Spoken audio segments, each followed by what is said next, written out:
We work hard to stay current with pop culture here at our church. And for you movie buffs out there, the next Marvel movie to be released will be Black Widow, starring Scarlett Johansson, on November 6, 2020. For those of you unfamiliar with superheroes and comic books and all things nerd, the Black Widow character is a Russian super spy, martial artist, and sniper named Natalia Romanova, or Natasha Romanoff, depending on what alias she's using at the time. Her backstory has changed over the years, but the original account has her being orphaned during the Battle of Stalingrad in World War II. She was trained, aka brainwashed, by the KGB in the dark arts of espionage, seduction, and assassination. Eventually, she broke loose and defected to the United States, where she now works tirelessly to make up for all the wrong she had done in her past. And that's all well and good. We love a good redemption story. But did you know that in the annals of Russian history during the World War II era, there was a real-life Black Widow? She wasn't a super spy necessarily, but she was combat trained. She was deeply loyal to the motherland, and she killed a lot of Nazis. She was a literal widow, and her name was Maria Oktyabrskaya. The story of Maria Oktyabrskaya is so amazing that I didn't believe it at first. Reliable references and citations concerning Maria are few and far between in English, and I was suspicious that she may have been just a figment of Soviet-era propaganda. So I did a deep dive online, and I found some well-researched Russian sources that lend credibility to her incredible story. Maria Oktyabrskaya was born into a poor Russian serf family on the Crimean Peninsula in either 1902 or 1905, depending on the source. She was one of 10 children. After the Bolshevik Revolution, she became a committed communist and married a Soviet officer named Ilya Ryadnanka. They were so committed to the communist cause that they changed their surname to October in honor of the October Revolution of 1917. Maria loyally followed her husband from garrison to garrison, and she even trained with him. She acquired combat and communication skills, trained as a medic, and learned to operate a machine gun. But when the Nazis invaded Russia in 1941, Maria was evacuated deep into Russia, while Ilya was sent to the front lines. She faithfully served the motherland as a radio operator until she received word 2 years later that her husband had been killed in the Battle of Kiev. And from that point on, Maria Oktyabrskaya was a woman on fire. All Russians hated the Nazis, but Maria's loathing and fury turned her into a Black Widow of sorts. She committed her life not just to expelling Hitler's army from her homeland, but to killing as many Nazis on the way out as possible. She volunteered to fight on the front lines, as did many Russian women during World War II. But she was rejected at first due to her age, being in her late 30s at the time. Undeterred, she sold all her earthly possessions and raised money to build a tank.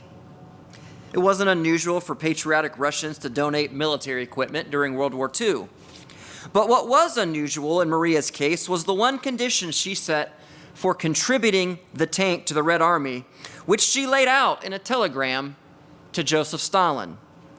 It read, "In the battles for the motherland, my husband was killed. For his death, for the death of all Soviet people tortured by fascist barbarians, I want revenge on these fascist dogs, a cause for which I contributed all my personal savings into the state bank as a means to build a tank, 50,000 rubles. I request that the tank be named Combat Girlfriend and that I be allowed to operate it during frontline operations. I can already drive and operate a machine gun, and I have been trained as a sharpshooter. I send you my warmest greetings and wish you long, long years of life. May you strike fear into our enemies and for the eternal glory of our socialist motherland." Well, that telegram seemed to push all the right buttons for good old Uncle Joe, and he immediately enrolled Maria into the Soviet tank program. Enthusiastically, she completed her 5 months of training, and in September of 1943, she was posted to the 26th Guards Tank Brigade as a driver and mechanic. Her comrades were immediately skeptical. They saw her as little more than a publicity stunt. But their cynicism turned to respect the very next month as they watched her boldly maneuver her tank through enemy lines and bury the Nazis. During the tank battle, her machine was crippled by enemy fire. But Maria was promoted to sergeant after leaping from the tank and making repairs in mid-battle. Maria continued to rampage for the next several months, leaving dozens of dead Nazi machine gunners in her wake. But then on January 17, 1944, during the Leningrad offensive, the tracks on Maria's tank were blown off. Again, she emerged from the tank to make repairs. But this time, she was struck on the head by shrapnel and fell into a coma, which ultimately took her life 2 months later. On August 2nd, 1944, Maria Oktyabrskaya was posthumously awarded the title Hero of the Soviet Union, the highest Soviet honor for her courage and heroism in battle. We hear the story of Maria Oktyabrskaya, and we're not sure if we should revere her or feel sorry for her. Maria Oktyabrskaya refused to be victimized. She would not allow her status as a war widow to render her powerless. And she went out in a blaze of glory. But at the same time, she was zealously committed to a questionable cause. She was driven by hatred and consumed with rage. And in the end, it cost her everything. Maria Oktyabrskaya is a tragic hero of Russian history. And I suppose all widows can claim the mantle of tragic hero to some extent. No one asked to be a widow. The death of a spouse is always tragic. But out of such tragedy, there are always opportunities for heroes to emerge. And nowhere was this needed more than the first century church in Ephesus. As we'll see in our passage today, the young leader Timothy was faced with a crisis. An influx of desperate widows seeking food, shelter, and protection had inundated the church, and it became clear that a theoretical, idealistic, TIMpractical faith just wouldn't cut it. Love would need to be concrete, useful, and hands-on in order to save them. But as is always the case, the need exceeded the available resources.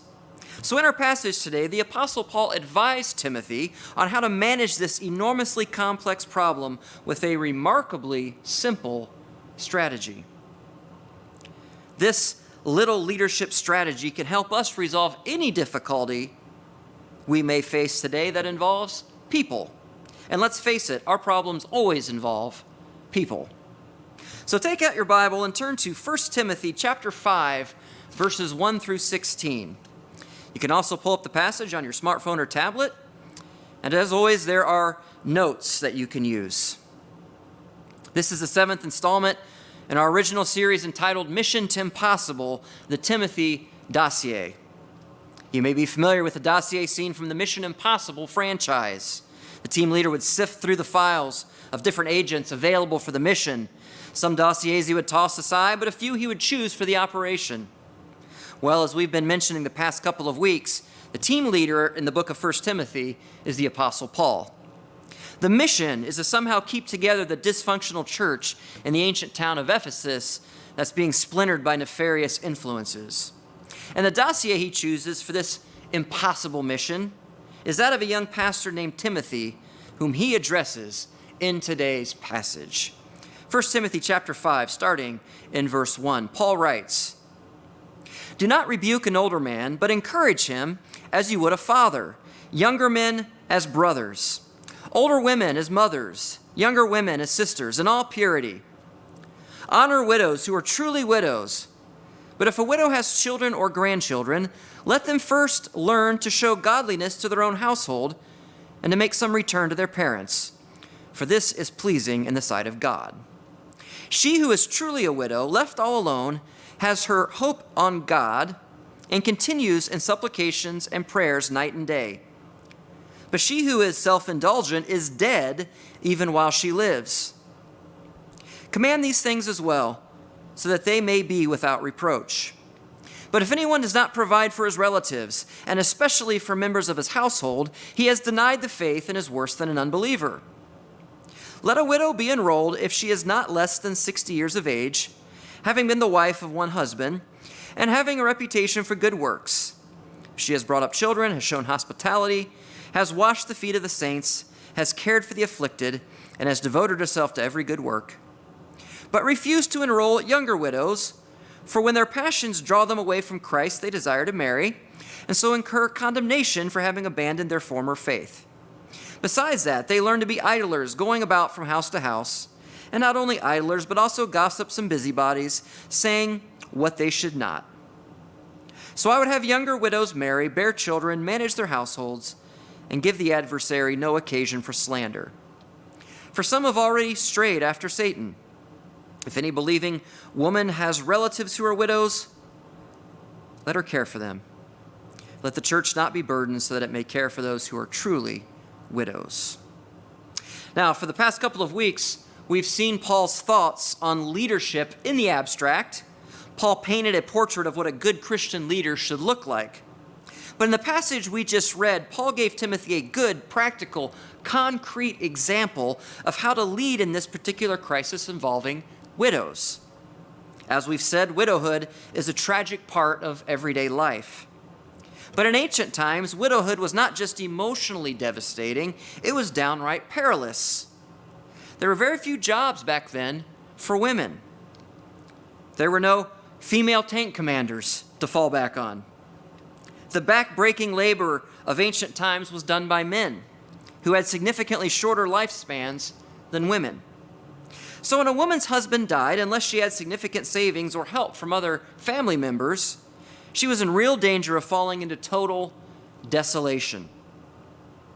But when Christian churches started popping up across Asia Minor, suddenly there was hope. At these new religious gatherings, people promoted the life, philosophy, and mission of a man named Jesus. But he was more than a man. He lived a perfect life. He was killed by the political system of Rome, not for his own sins, but for the sins of everyone else. And he was resurrected 3 days later to prove his claims of messiahship. He was the Son of God. And he declared that all who simply trust in him will inherit eternal life, not as a wage to be earned with good works, but as a free gift to be received by faith. Jesus says in John 6:40, "For this is the will of my Father, that everyone who looks on the Son and believes in him should have eternal life, and I will raise him up on the last day."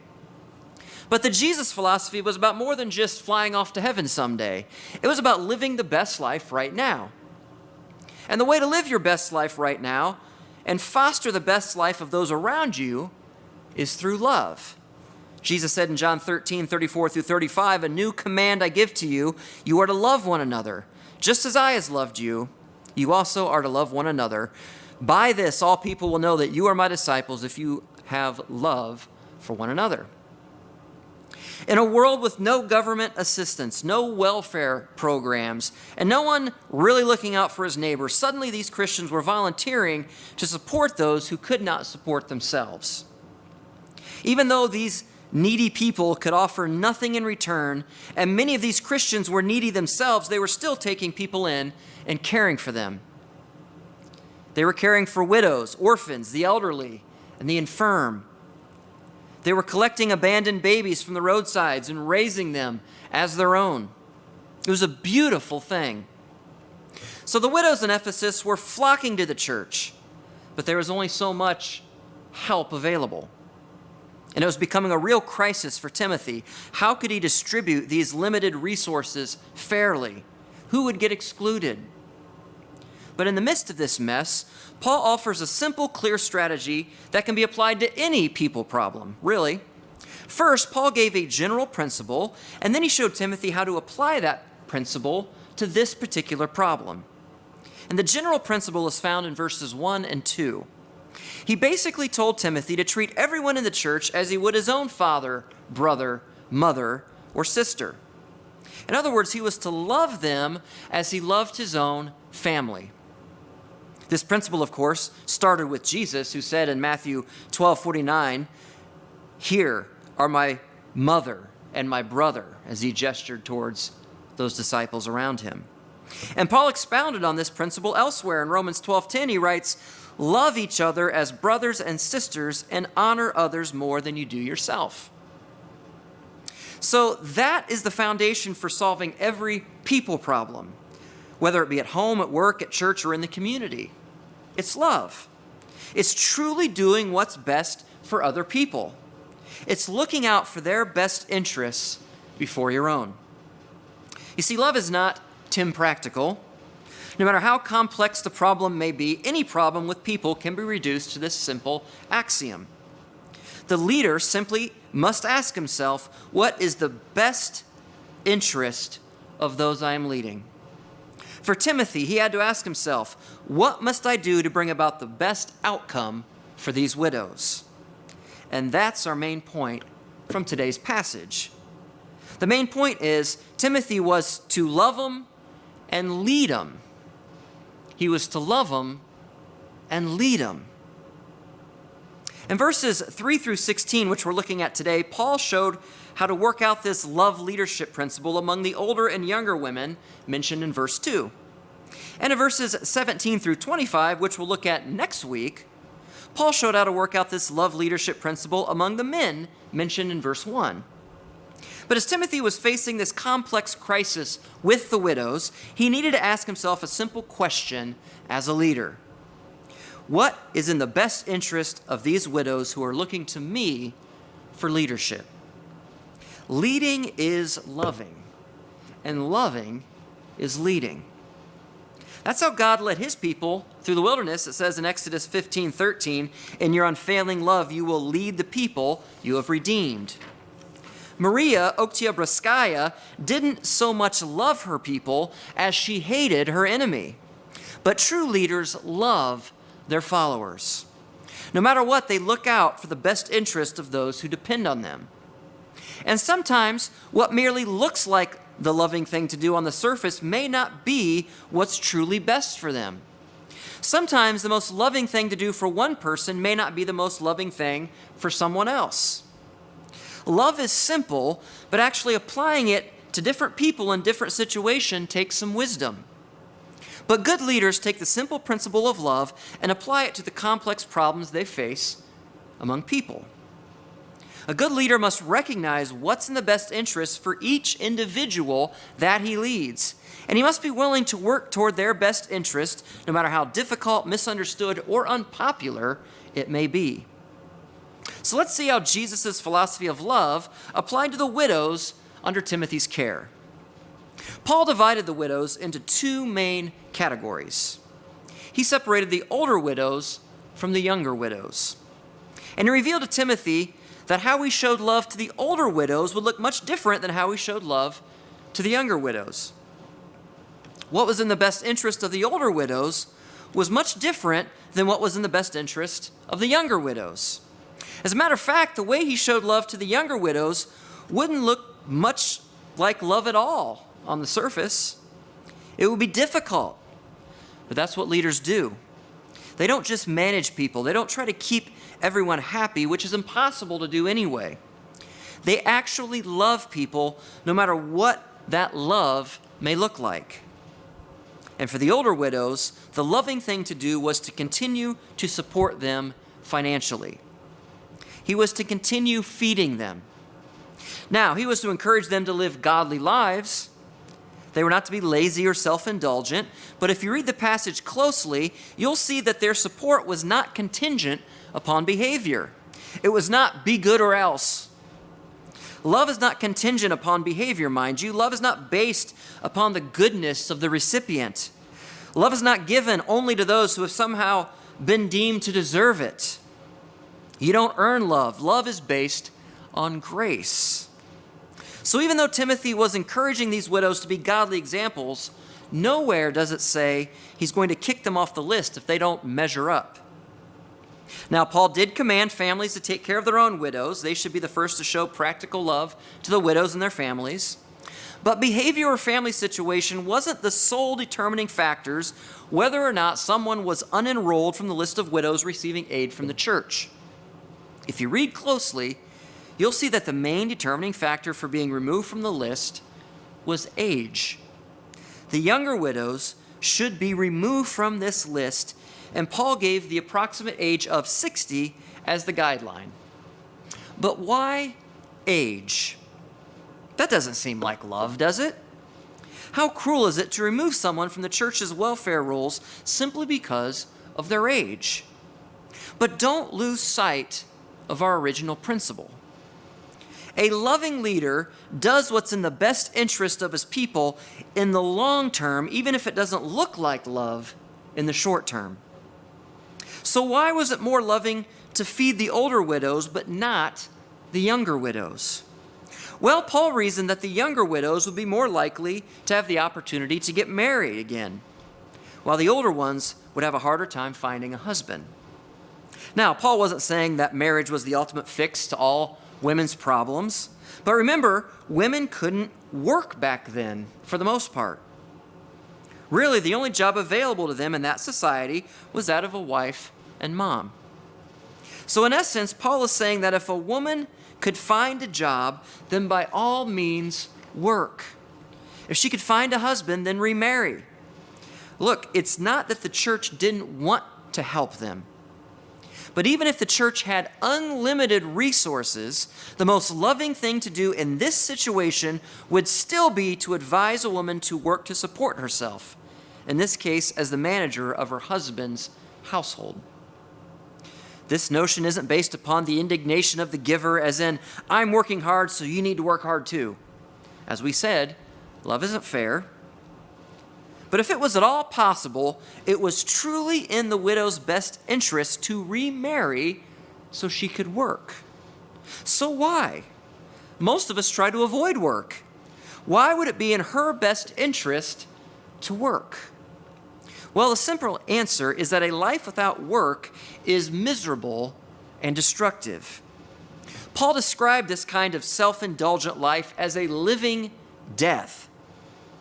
Even the widows who were too old to get remarried were still advised to keep busy with good things. They should pray, serve, and show hospitality. But as soon as these widows would stop working, they'd have nothing to do but go from door to door making a nuisance of themselves. With nothing useful and honorable to occupy their time, they'd have the opportunity to gossip and start dalliances with married men, possibly. And it would destroy their lives. In a very real way, this meaningless life of self-indulgence, though it may seem great from the outside, would only lead to misery. Now, how do we know this? Because King Solomon tried it.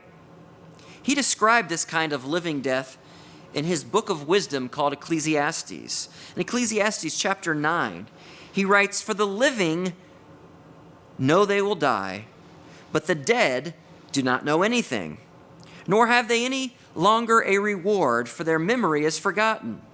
Indeed, their love, their hate, and their zeal have already perished, and they will no longer have a share in all that's done under the sun. Go then, eat your bread in happiness, and drink your wine with a cheerful heart, for God has already approved your works. Let your clothes be white all the time, and let not oil be lacking on your head.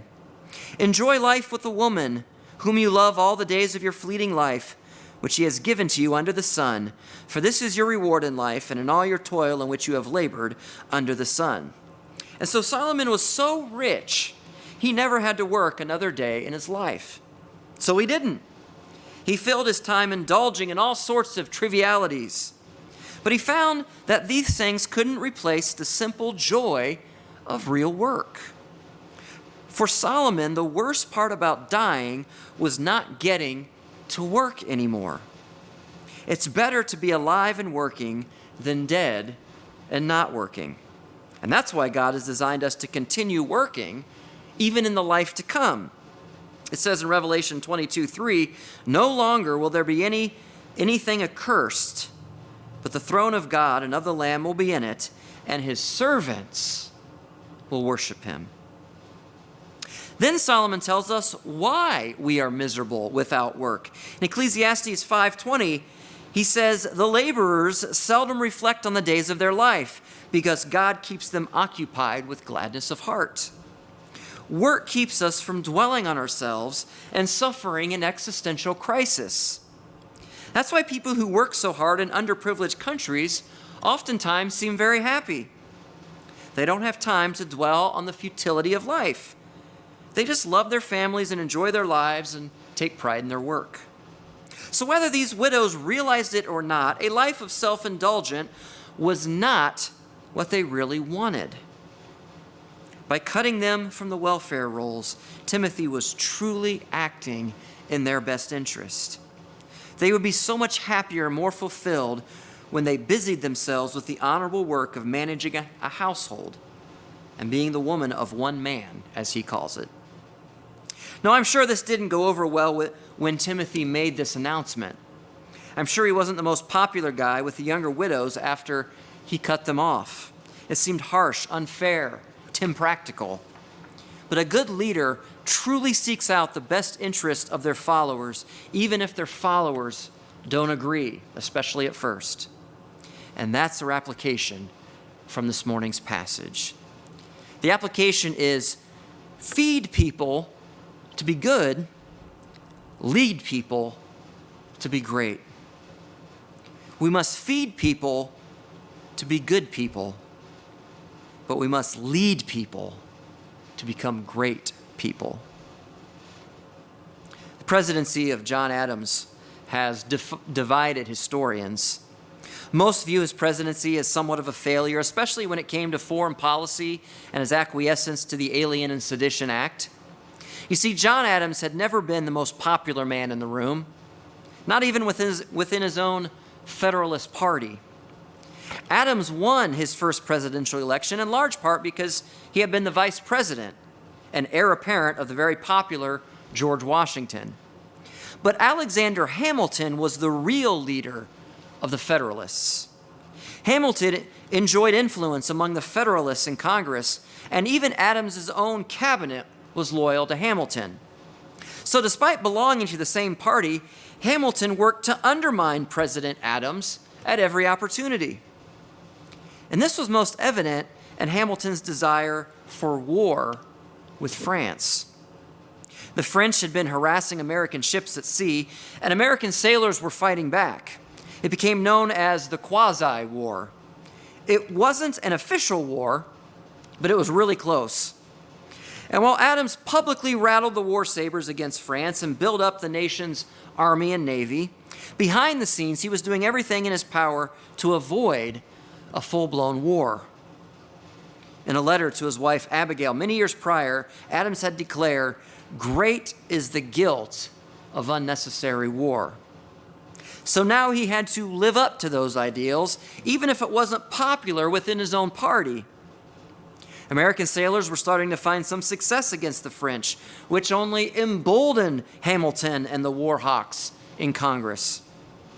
On top of that, the French had insulted an American peace delegation, bringing war cries to a fever pitch. But Adams resisted escalation. He knew the infant nation could not survive the war for which they were clamoring with the French. So to the chagrin of his own party, Adams sent another peace delegation to France. This effectively split the Federalists, ruining any chances of Adams' re-election, and it even destroyed the party. But by September of 1800, the delegation got the job done, and war was avoided. John Adams was trounced in the presidential election a few months later, only managing to come in third. But in the end, John Adams had no regret, as he wrote several years later. He wrote, "I will defend my missions to France as long as I have an eye to direct my hand or a finger to hold my pen.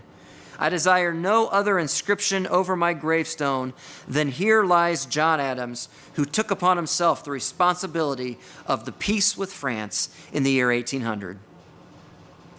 You see, good people work to give people what they want. They feed people.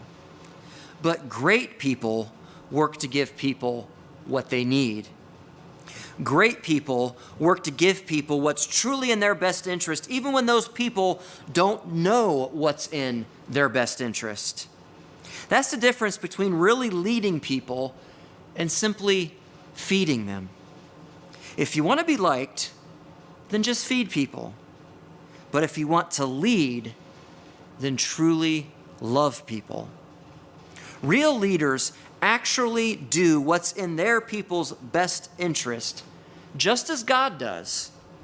The author of Hebrews writes in chapter 12, verse 6, "The Lord disciplines the one he loves."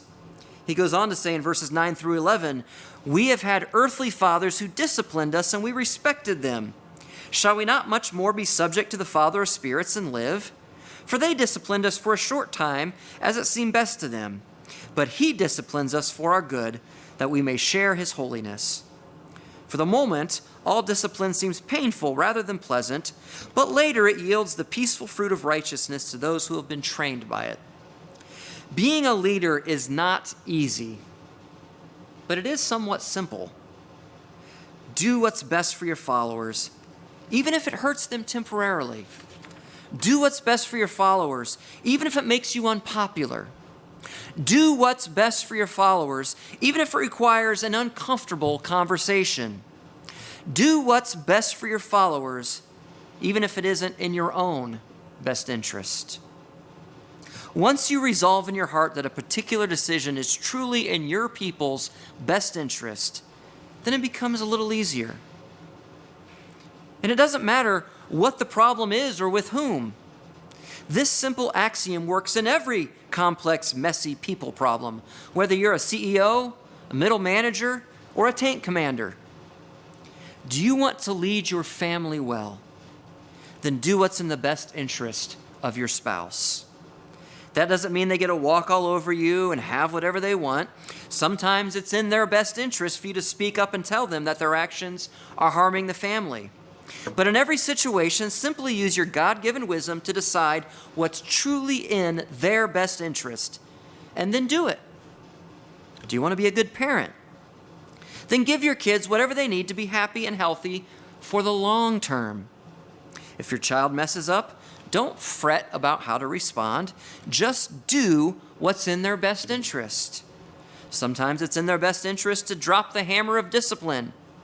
Sometimes it's in their best interest to just pat them on the back. Simply do what's best for them and don't worry about what everyone else thinks. Maybe you're a leader at work. If so, simply do what's best for your people.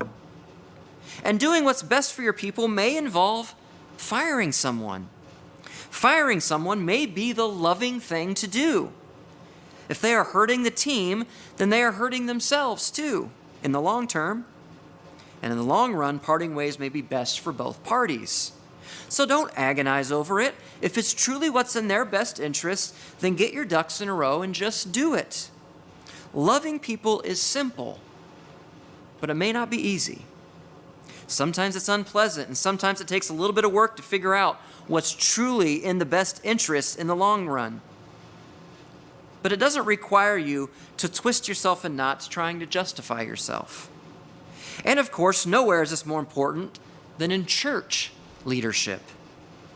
One of the temptations of church leaders is to give in to the impulse to follow a policy rather than truly doing what's in the people's best interest. If following a policy and loving someone are in conflict with each other, then I recommend breaking the policy. Maybe you shouldn't even have the policy in the first place. Remember, sometimes the most loving thing to do for one person in one situation is not the most loving thing to do for another person in another situation. A policy can't possibly cover every circumstance. Policies are TIMpractical. Policies can't love. So forget the policy and just do what's right. Timothy was to love them and lead them. He was to do what was in their best interest every time as a leader. And this simple strategy would help solve the complex problem regarding widows in the church. For the older widows, it was in their best interest for the church to support them. For the younger widows, it was in their best interest for the church not to support them so they could get married and fill their lives with meaningful work.